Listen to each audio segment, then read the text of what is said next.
Umunyarwanda niwe wagize ati akiziritse ku muhoro birangira kawuciye nyuma yuko ingabo z'uburundi zikubitiwe mu misozi miremire ya za Minembwe zigahunga kuri uyu mugoroba w'itariki ya 13 Gashyantare 2026 nibwo hambutse izindi ngabo zerekeje muri Repubulika Iharanira Demokarasi ya Kongo baciye mu duce twa Baraka na Mutamba.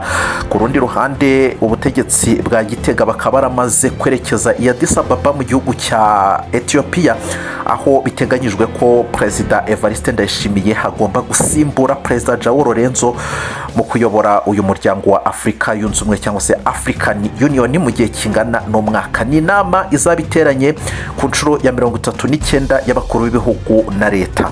Ese kuba ubutegetsi bwa Gitega bukomeza kugenda bwohereza ingabo hano muri Repubulika Iharanira Demokarasi ya Kongo, bakaba bakomeza kugenda bagaragaza akaboko karekare muri iyi ntambara ihanganisha umutwe wa 23 n'ubutegetsi bwa Kinshasa, ibi ngibi byaba bishatse kuvuga iki mu gihe baba bagiye kwakira ubuyobozi bushya cyangwa se bagiye kuzabikora hiki, cyangwa se agahu kaba kagiye guhura no munyutsi? Ku rundi ruhande Amerika irimo irasaba ubutegetsi bwa Kinshasa kubahiriza amasezerano y'agahenge bafitanye na M23. Ibi ngibi bikaba byarasabwe kandi na Angola. Joao Lorenzo, ibiro bya Perezida biherutse kuba bitangaza ko byifuza cyangwa se birimo birasaba impande bireba ubwo n'ubutegetsi bwa Kinshasa ndetse na M23 kubahiriza amasezerano y'agahenge cyangwa se kurambika intwaro uhereye ku itariki ya 18 Gashyantare 2026 kuva ku isaha y'isa 6. Ubutegetsi bwa Kinshasa bwamaze kuba butangaza ko bwamaze kwemera aya masezerano y'agahenge. Ku ruhande rwa M23 nta kintu baratangaza ko baba bemeye cyangwa se ko bahakanye. Mu minsi ishize ku itariki 8 Gashyantare 2026 urabyibuka ko General Sultan Emmanuel Makenga yaramaze kuba yinjiza abasirikari cyangwa se abakomando bashyashya bari basoje imyitozo bagera ku 7580 n'abandi barengaho. Ese kuba ubutegetsi bwa Kinshasa buvuga ko bwamaze kuba bwemera aya masezerano y'agahenge, ku ruhande rwa M23 bakaba ari nta kintu batangaje. Angola ibisaba hari hatumiwemo, urabyibuka iyo nama yabaye hagati y'itariki 10 kugeza ku itariki 12 Gashyantare 2026. ni inama yari yatumiwemo uyu Perezida Felix Tshisekedi, hari hatumiwemo uyu Perezida yitwa Olusegun Obasanjo wabaye Perezida wa Nigeria, undi wariyo ni Perezida wa Togo Faure Nyasimbe ariwe uyoboye uyu muryango wa Afrika yunze ubumwe. Barimo kuganira na Perezida Joao Lorenzo, ariko M23 nta muyobozi n'umwe twigeze tubona ku ruhande rwayo wari witabiriye ubu butumire, cyangwa se Angola ntiyigeze itumira M23. Ni gute M23 bashobora kumva ibyo Angola iri gusaba batarigeze batumirwa muri iyi nama? Ese ku ruhande rwabo niba bagize gutya bakaba basubiye inyuma ku busabe bwa Amerika mu buryo bwo kubahiriza ibiganiro bya Doha ndetse n'amasezerano ya Washington,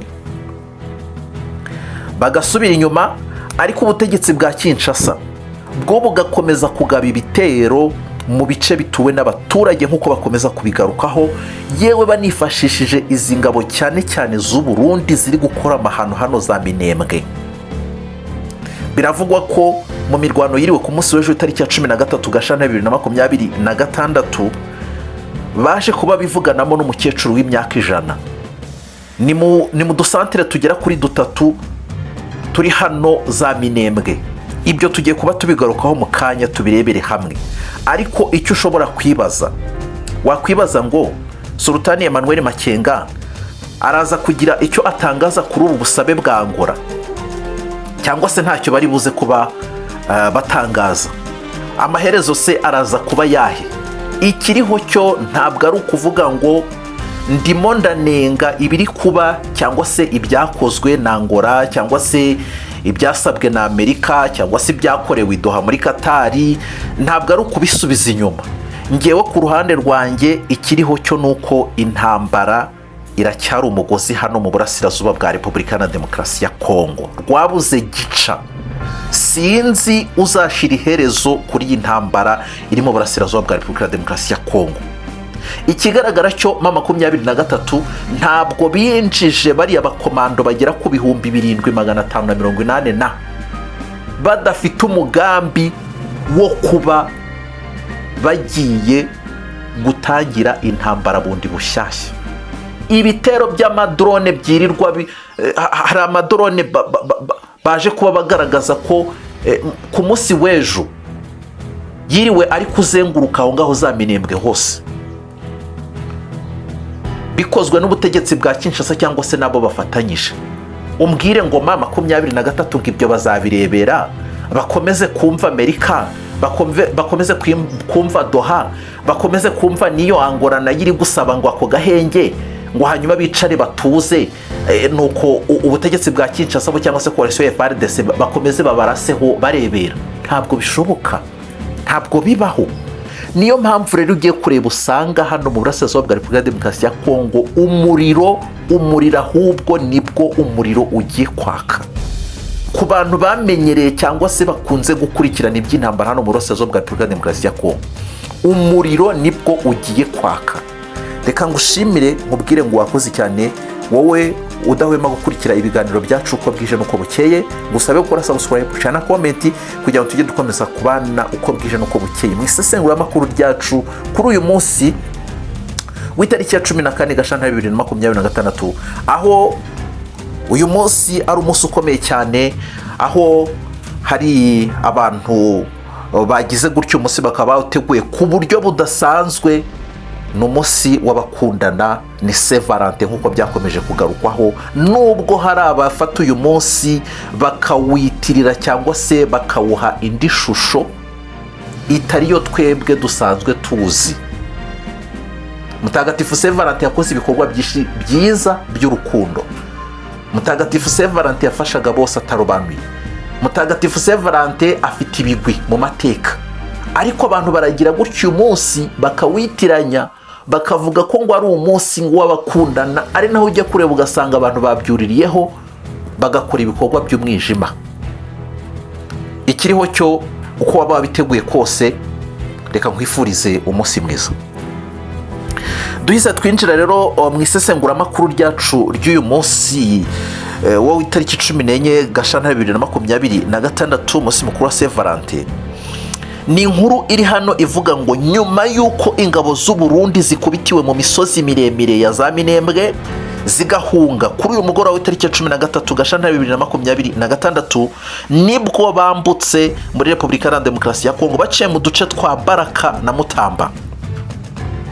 Amakuru aturuka mu gice cy'imisozi miremire yo mu ntara ya Kivu y'Epfo aravuga ko ingabo z'uburundi zakubitiwe mu mirwano yiriwe ku munsi w'ejo w'itariki 13 Gashyantare 2026, yasakiranyije uruhande rwa Twirwaneho barwana bagize coalition ya AFC M23 n'abarundi nabo kandi bafatanya n'uruhande rwa coalition ya RDC.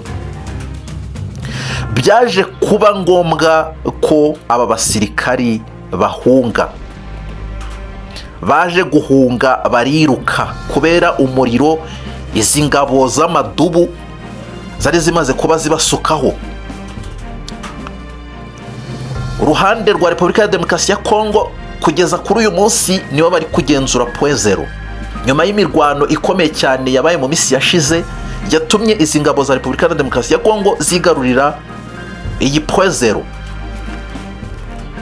Amadubu bakaniye baravuga ko bashaka hasi hejuru kwisubiza uyu mujyi, kwisubiza aka gace ka point zero bakaniye. Dukomeje rero, izi ngabo zifatanyije n'iza leta ya Repubulika ya Demokarasi ya Kongo, harimo abo ba Wazalendo, FDLR, abacancuro bamaze icyumweru kirenga bagaba ibitero ku banyamurenge bo mu misozi miremire. Ku munsi w'ejo twanabigarutseho mu gihe kingana n'ibyumweru 3 bishize mu kiganiro cyabanjije iki ngiki. Abanyamurenge basaga 100 bamaze kwicwa, barishwe, abana nzirakarengane, ababyeyi batwite nzirakarengane, abakecuru nzirakarengane, abasaza nukuvuga ngo nta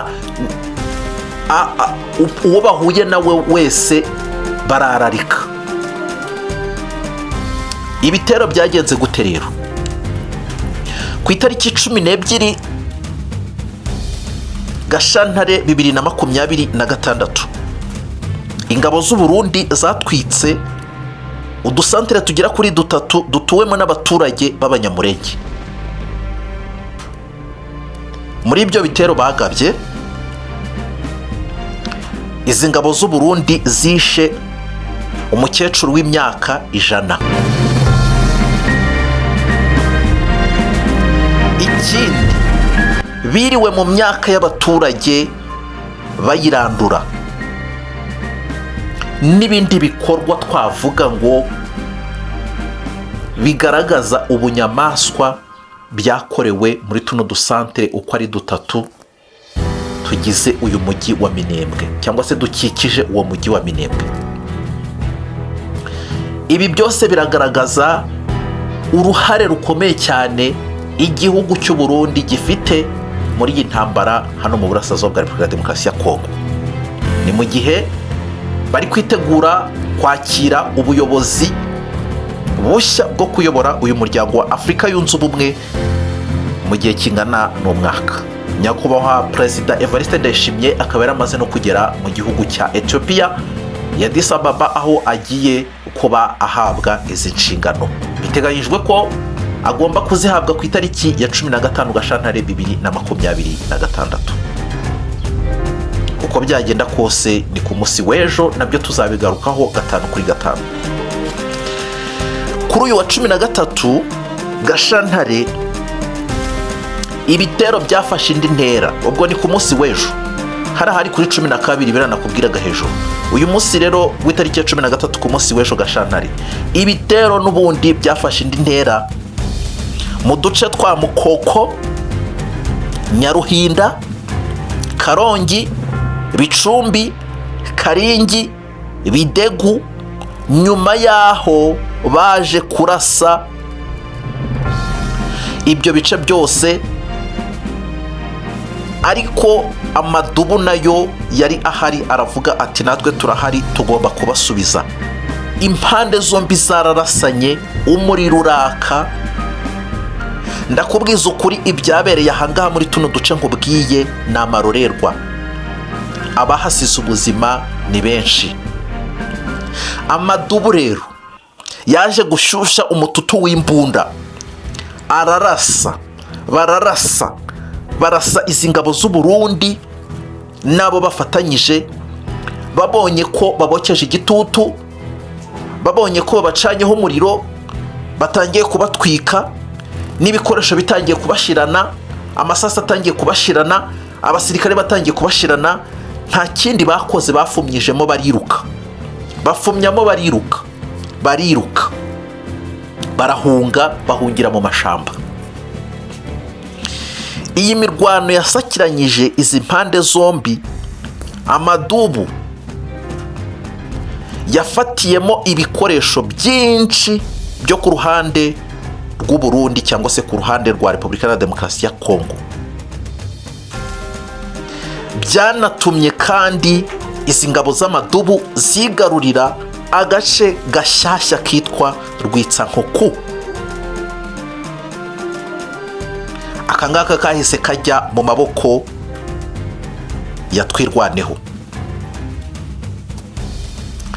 Agace ka Pwezero rero muri iyi minsi kamaze imisi karigaruriwe n'ingabo zirwana ku ruhande rwa Repubulika ya Demokarasi ya Kongo. Urabyuka ko misi yashize, nyuma yuko aba basirikare ba FC-23 bafashe uyu mujyi wa Uvira, bahise bakurikizaho Pwezero.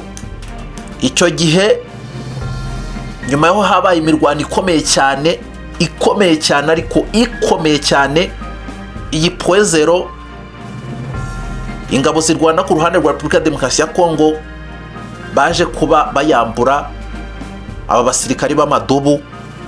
Ubu muri iyi minsi tariki ya 13 Gashyantare 2026 tuvugana ubu ngubu irimo iragenzurwa n'abarwana ku ruhande rwa Repubulika ya Demokarasi ya Kongo.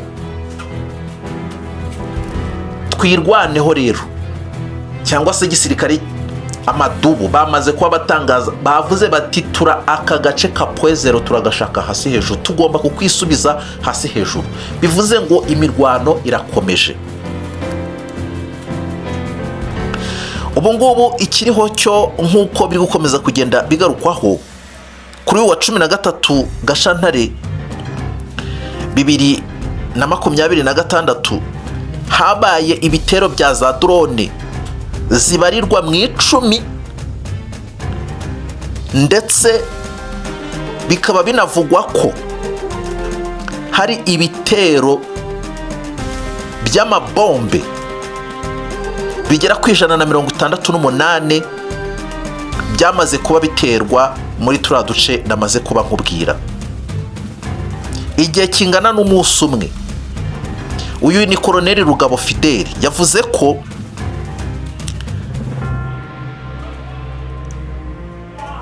ibyo bitero nabyo cyangwa se ayo mabombe cyangwa se izo drone zimaze iminsi ziri kugabwa kuri abaturage ba Minembwe ngo nabyo byamaze kuvugutirwa umuti. Uyu musirikare arakomeza avuga ati biratangaje, birababaje kubona haterwa bombe zigera ku 168 za drone zirenga 10 mu gihe kingana n'isaha imwe. Ati ibi ni ibiki? Ni mu gihe Angola iri gusaba agahenge ngo uhere ngo ku itariki ngo ya 18 ngo kuva ku isaha saa 6. Amerika nayo iti bwana Perezida Felix Tshisekedi turashaka ko wubahiriza amasezerano y'agahenge, kurambika intwaro. Doha nabo bati turashaka ceasefire. Kugeza ubu ngubu tuvugana urambwira ko 23 bazicara bakarebera ibiri kubakorerwa cyangwa se ibiri gukorerwa abo banyamurenge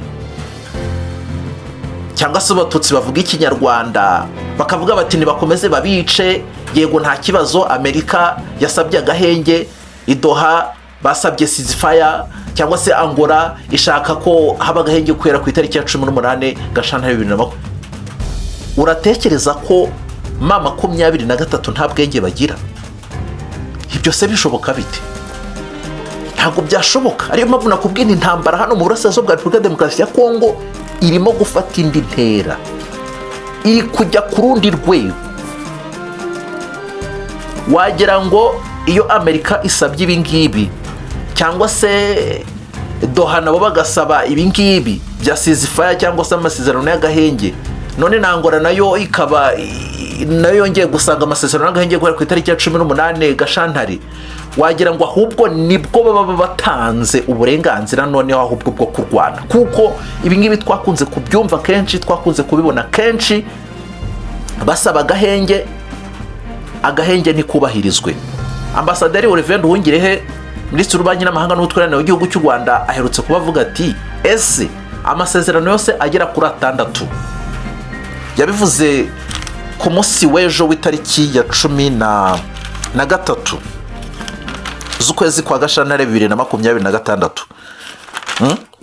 Avuga ati amasezerano yose agera kuri 6 harimo la déclaration du 16 du gouvernement congolaise et de la FCM 23 du 23 avril, la déclaration des principes de Washington du 25 avril, l'accord de paix de Washington du 27 juin 2025, la déclaration des principes de Doha du 19 juin.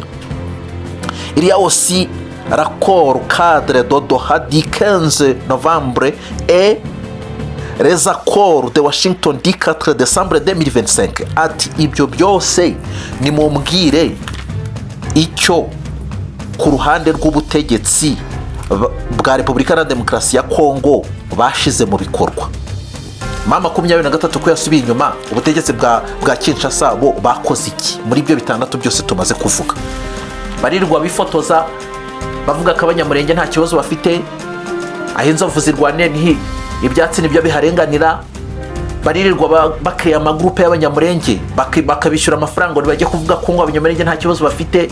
Bati twebwe ibyo ntago tuzigera n'umunsi wa rimwe dukomeza kubirebera cyangwa se dukomeza kubona abanyamurenge bicwa, ngo ntabwo turiho ko imiryango mpuzamahanga nta kibikora. Ati sibyo ngibyo amaherezo azaba yahe? Twebwe rero tugomba guhaguruka tukirwanirira cyangwa se tukavuga. Ibi ngibi yabivuze kubera iki? Kubera ibitero bimaze iminsi biri kugabwa muri Minembwe, n'uyu munsi bikaba byongeye kuba bigarukwaho ko imigwano igikomeje kandi ikomeye muri iki gice cya Minembwe cyangwa se ho plateau, hariya hose mu two dusantere dutatu naje kuba nkubwira. Ibi rero ibi byose biri gukomeza kugenda bibaho,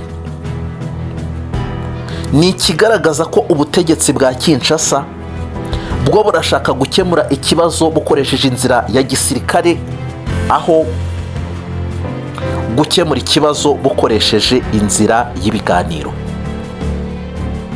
Ibiganiro bigomba guhuza abanyekongo Perezida Joao Lorenzo yasabye Perezida Felix Tshisekedi, bigomba kuba birimo na M23. M23 igomba kuba iri included, ariko turabizi ko ubutegetsi bwa Kinshasa ibyo ngibyo butabikozwa.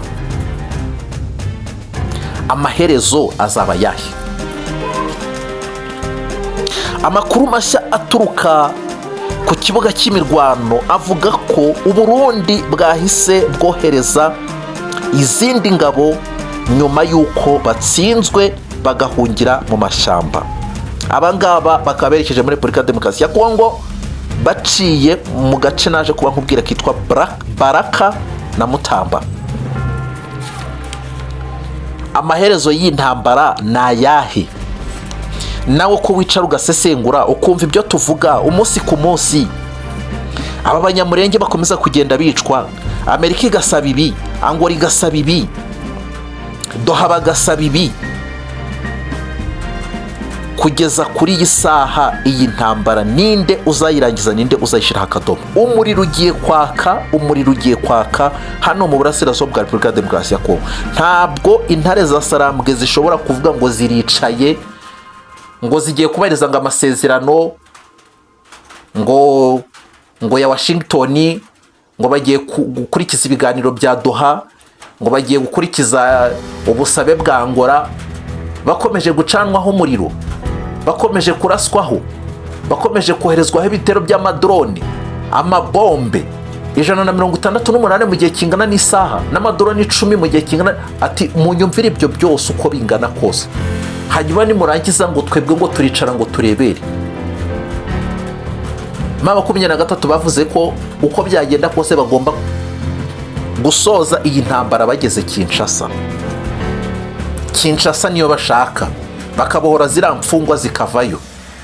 Ikindi, Uburundi bwahawe ubutumwa ko nibukomeza kwijandika muri intambara bazajya babona inkuba ziri kurasira hariya Bujumbura ku kibuga cy'indege Miremire. Ubwo rukumva nibigera Bujumbura bizabiri kwerekeza he? Bizabiri kwerekeza Igitega. Amakuru ariho avuga ko igihe cyose Uburundi bugikomeje kwijandika muri intambara, none hagaho kagiye guhura n'umunyotsi, bagiye guhabwa ubuyobozi, ubwiza bugiye guhura no kwisiga, amata byaye amavuta agiye guhabwa ubuyobozi igihe kingana n'umwaka. N'ubundi twe dusanzwe tuzi ko akoraborana na Perezida Felix. Ubu ngubu noneho ibintu bigiye kuba amahwi. Ikintu kigiye kubaho nuko intambara igiye kwimukira Bujumbura igakomeza Kinshasa.